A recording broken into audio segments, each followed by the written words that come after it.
to the show, and I have my unicorn. Unicorn is called Freedom. Freedom. Well, for this show. Yeah. But of course, you are coming up with the actual name.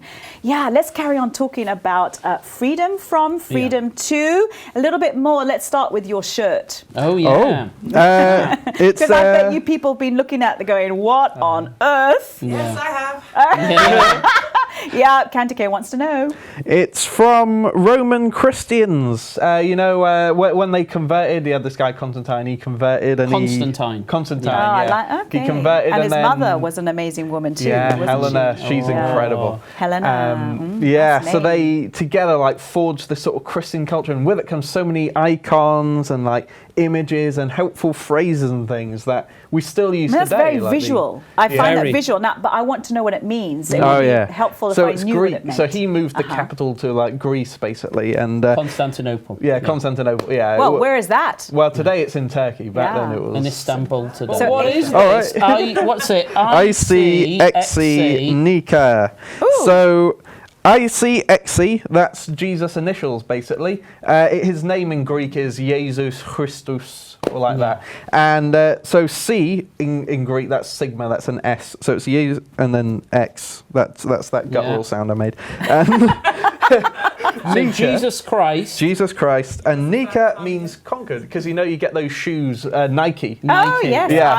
Very good. Yeah. Conquering shoes. Yeah, the idea is you buy their shoes, you can conquer any sport. Nike steals from the Bible. Yeah, there we go, yeah. It was not original. It started with Christianity. Yeah, that's the original Nike label. Yeah. Anyone who's wearing Nike shoes, remember Jesus. He's the original conqueror. Yeah, so Jesus Christ conquers. Yeah. Wow. And this, if you ever see people icons, use Jesus Christ as a swear word now. Yeah. That's the most I hear it in society, at least in movies and in the Western world. It breaks my heart. I know. Yeah, but they take his name with such reverence. I the notion of the conqueror, because that sense that what does he conquer, and it's like the world, the flesh and the devil and all these things, that he's a liberator. He's the original freedom fighter. Yes. And that's why I love, when you start reading through the Bible and you get the book of Genesis, that's the beginnings, then the next book is called Exodus, a way out, an escape, really just a book called Escape. And what is escape from? Slavery. It's like this massive book of freedom fighting. Well, Kandika, in North Africa, there's been huge conflict with slavery, and through all of history, actually, many different nations enslaving each other. And it is quite prominent in people's thinking today, and it has wounded many people today. And I just think of where you have the great, huge Kushite kingdoms and the kingdoms that Queen Kandike and so were involved. These were incredible kingdoms, and then have been demolished over centuries, and then people enslaved, and people have been enslaving each other through all of history. Slavery is a big issue for people, and there's woundedness in people because of it. Yes. And in fact, but there's someone who is the conqueror, who takes us from slavery. One of the first books of the Bible is really called Escape. From slavery. Get out of slavery. Yeah. And it's like a massive blow against slavery. And the Lord's like, I'm not having my people as slaves. And then, and that way in which is something I hope we can explore more, is the way, there's a book in the New Testament about a little book called Philemon, where it kind of is like Paul is writing to someone who's got a slave who escaped, and he sends them back, and he says, look, go back. But he's really saying, now this person, you got to treat them like a brother and sister, as an equal in church. So I remember a Muslim friend asked me about this, and they said, well, the Bible has slavery. I said, well, can you show me? Yeah. So she opened it up, and she took me to some of these passages, and I said, what's happening there? Yeah. When Jesus, he was born, he came to die, and he came to die to take us from our slavery, basically, and then he rose again. That's how he conquered the death and conquered our slavery. And then you have these slave masters and slaves then turning to him in belief.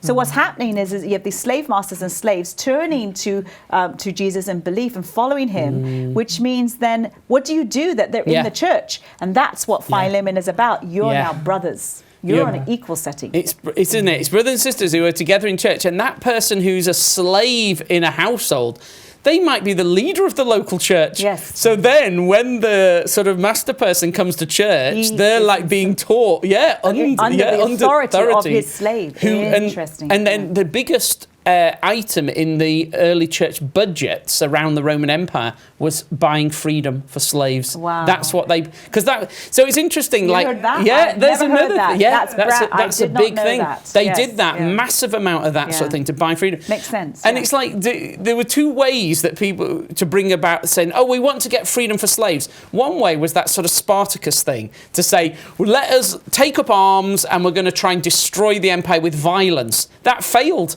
because whenever they tried to do that, slave uprisings with violence, the Roman Empire knew how to deal with violence. They were very violent and just crushed people and killed them. Yeah.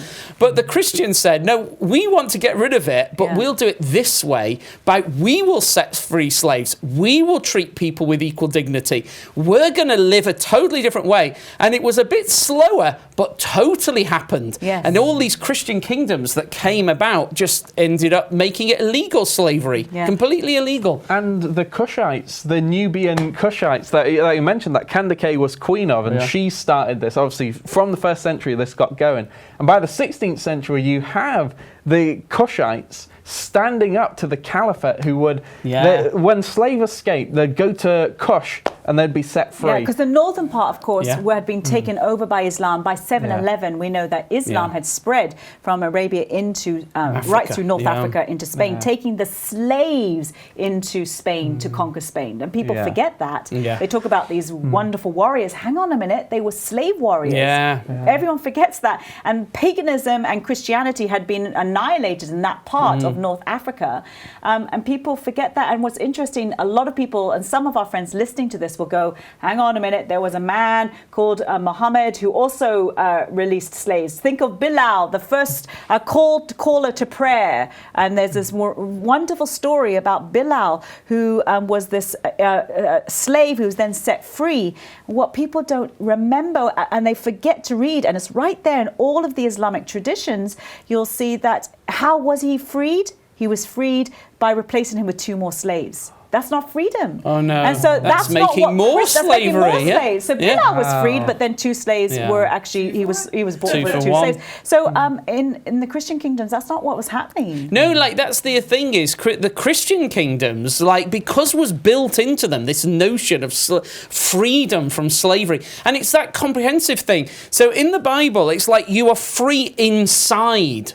So even if you were in prison, there's a way in which there's this concept that you are free in Christ. Well, how many martyrs have looked up to the heavens and died worshipping, even some preaching, because they knew they were enslaved on a stake, being burned alive or being crucified or whatever it was, but they were free inside. Absolutely. So the Lord God sort of deals with that. He says, I need to set you free from yourself because you are your own worst slave master. No matter what the political circumstances are, you are your worst slave master. So he says, I want to set you free inside, so no matter what the circumstances you're in, you are free. So that's this amazing thing that Jesus Christ has set you free inside. So you might say, but I'm in these terrible economic circumstances or something. But you can still have this incredible freedom, which Christians have known all over the world. But out of that comes then you treat one another as equals and freedom, even again, regardless of the circumstances you're in.